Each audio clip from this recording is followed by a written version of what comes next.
In this tutorial, I'll show you how to collect Skrill payments with Jotform.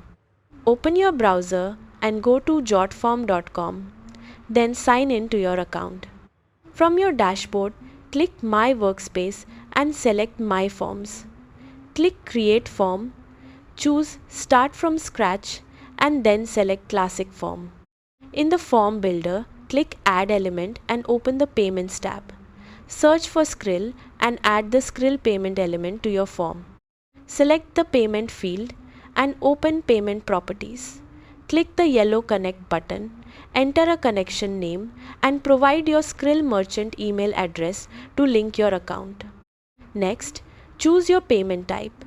You can select Sell Products, User-Defined Amount or Collect Donations depending on how you want to accept payments. Choose your preferred currency from the Currency drop-down menu. If you're selling products, click the product list icon and select Add Product. Enter the product name, price and description. You can also upload product images to make your payment form more appealing. When everything is set up, click Preview Form to test the payment flow and make sure all the details display correctly.